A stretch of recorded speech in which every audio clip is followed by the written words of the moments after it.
Satoru Iwata, corporate president, game developer, and gamer. Satoru Iwata's life was a clear example as to how passion, innovation, and a genuine love for people can reshape an entire industry. As someone who respects him deeply and who proudly owns both the Ask Iwata book and a Create Something Unique plaque, you probably don't know what I am referring to, but keep reading on my own wall. I want to share this extended tribute reflecting on every facet of his remarkable journey. Even though it's been years since his passing in 2015, it feels as if it happened only yesterday.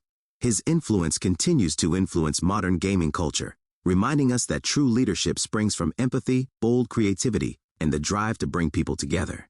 Satoru Iwata was born on December 6, 1959, in Sapporo, Japan. While growing up, he developed an intense curiosity for how things worked, especially anything with buttons and pixels. In high school, he famously started programming simple games on a calculator, a hands-on curiosity that later became his life's calling. By 1978, he was attending the Tokyo Institute of Technology, where he majored in computer science. A defining moment came when he purchased a Commodore PET personal computer, pried it open, and studied each component meticulously. This blend of passion and practical tinkering laid the groundwork for a career that would combine bold innovation with a humble, detail-oriented mindset. Personal note: whenever I hear how he dissected that early PC, I'm reminded of how he never went away from learning by doing, which is something I try to keep in mind in my own life. While still at university, Iwata began working part-time at HAL Laboratory, a small but ambitious development company closely aligned with Nintendo. His quick mastery of programming languages made him invaluable. Before long, he was involved in creating or optimizing several notable games. Balloon Fight, where his efficient coding was credited for tight controls and smooth gameplay. Kirby, helping perfect the pink puffball who became a beloved Nintendo mascot. Earthbound Mother 2, piecing together and debugging this classic RPG to keep the project on track. In 1993, amid financial troubles at HAL, Iwata became president of the studio at the request of Hiroshi Yamauchi, Nintendo's then president. Under his guidance, HAL stabilized and flourished, showcasing not just his programming prowess but also his potential as a savvy corporate leader who understood both numbers and creativity. Iwata's success at HAL caught the eye of Nintendo's top leadership. In 2000, he officially joined Nintendo as the head of the corporate planning division. While there, he focused on reducing development costs and times, all while preserving the fun that defines Nintendo products. The results were remarkable. Nintendo's profits rose significantly, a sign of Iwata's balanced view of both creative and commercial needs. Then came a historic moment. In May 2002, Satoru Iwata became Nintendo's fourth president, and notably, the very first to come from outside the Yamauchi family line that had led Nintendo since its founding in 1889.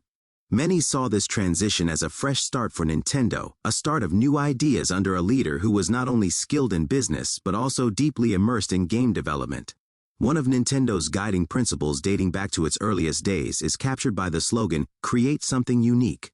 During a pre-E3 event in June 2012, Iwata presented from Nintendo's Kyoto headquarters, standing in an almost bare conference room except for a single framed plaque on the wall that read these very words in Japanese.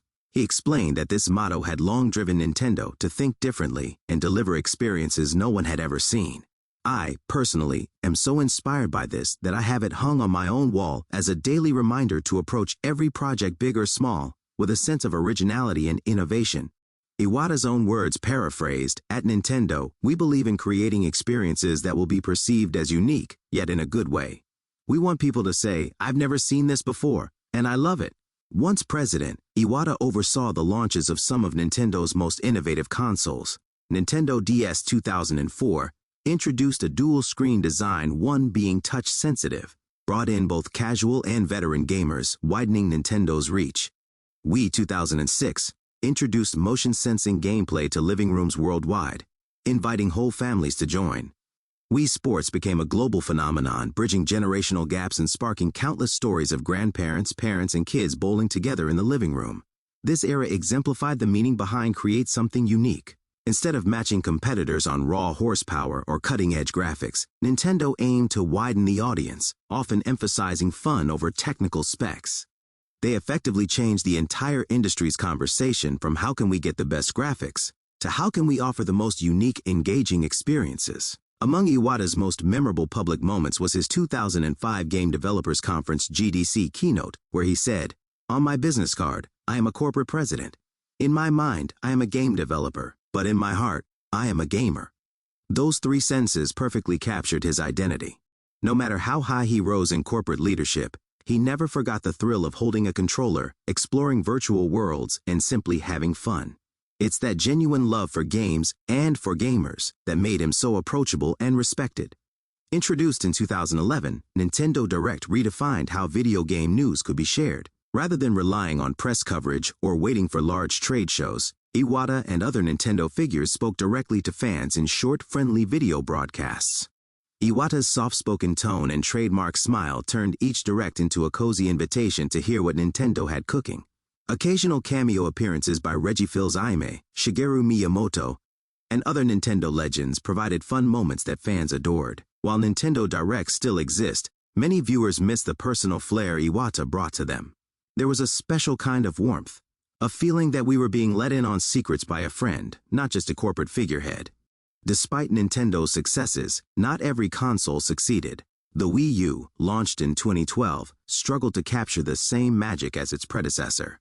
Marketing confusion, limited third-party support, and slow adoption hurt sales.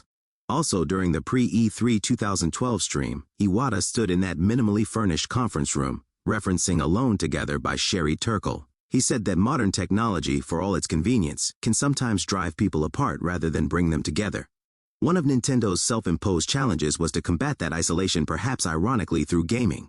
They wanted families, friends, and even strangers separated by distance to rediscover a sense of community and shared fun. Iwata's challenge: how do we evolve gaming so that, even as online play and personal devices become more prevalent, we still feel connected as human beings whether we're in the same room or continents apart?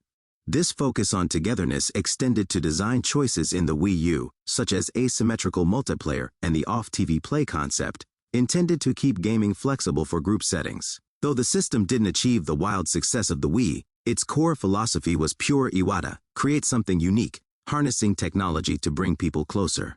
When Wii U sales lagged, Iwata personally took a 50% salary cut in 2014, a gesture of accountability that contrasted sharply with typical corporate norms. It exemplified his belief that leadership involves sharing in the hardships of the company you guide. Even though the Nintendo Switch launched in 2017, 2 years after his passing, Iwata had a foundational role in shaping its concept. He envisioned a device blending handheld portability with a home console experience, a natural extension of what the Wii U attempted. Hybrid concept: play at home on the TV, then instantly switch to handheld mode and continue the same game. Joy-Con controllers encourage local multiplayer in practically any setting: a park bench, a dorm lobby, or your living room couch. When the Switch launched to commercial and critical acclaim, many fans recognized Iwata's fingerprints all over it. The creative seeds he had planted gave fruit, showing how forward-thinking his ideas really were. In a recent Ask the Developer interview, a spiritual successor to Iwata Asks interviews, which will be explained later, one of the people on the leadership development team of the Nintendo Switch 2, mentioned an explicit example of Iwata's involvement with the Nintendo Switch regarding its controllers, the Joy-Cons.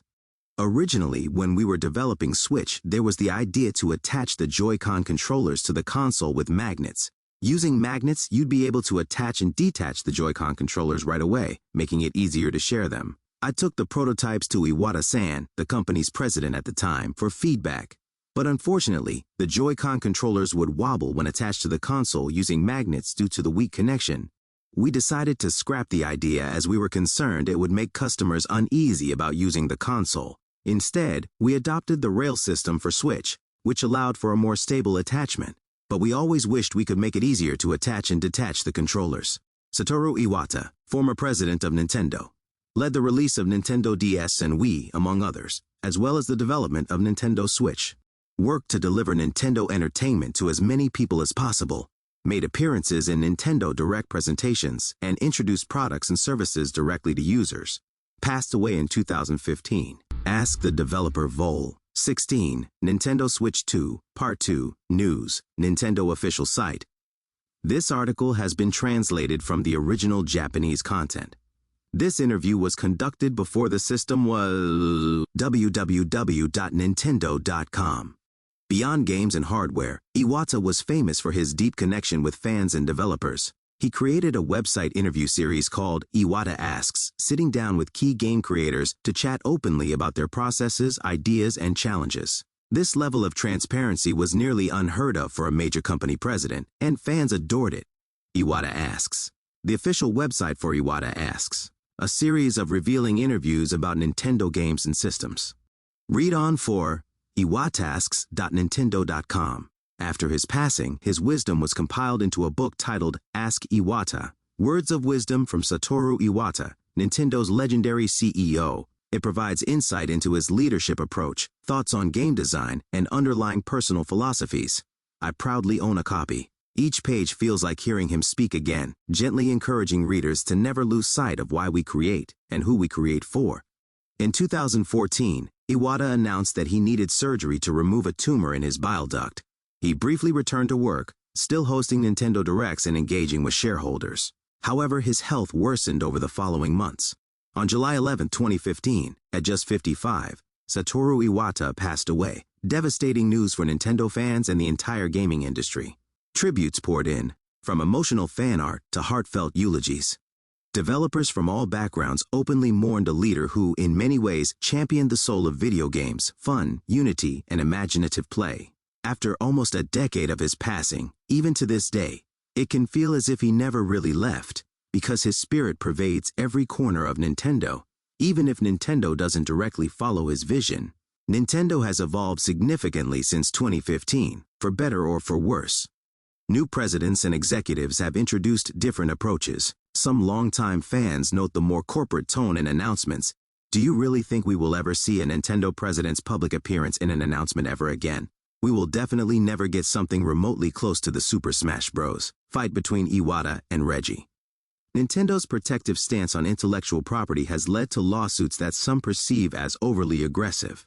The Switch was a massive success, yet critics occasionally see a reliance on established franchises and fewer disruptive hardware leaps. Tons of Switch games are direct Wii U ports with little to no new features. The best-selling title on the Nintendo Switch is essentially a Wii U game. The Create Something Unique spark defiantly isn't as vibrant as when Iwata led. The Nintendo Direct format remains popular, but fans miss the days when Iwata, a president's presence, gave each Direct a fun, personal flair. Still, Nintendo's legacy remains strong.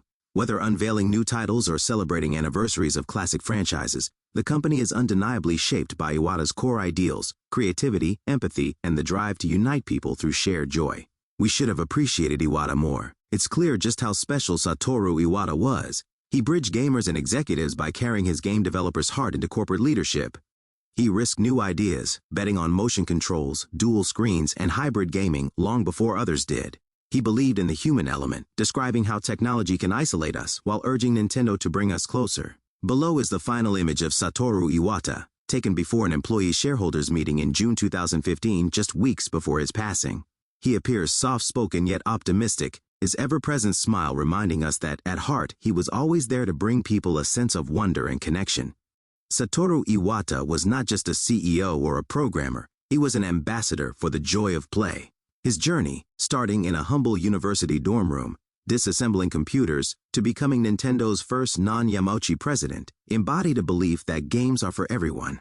He turned that belief into tangible products, policies, and presentations that continue to shape the future of modern gaming. Even after all these years, we honor him not just by looking back, but by continually striving to create something unique, and more importantly, something that connects us as human beings.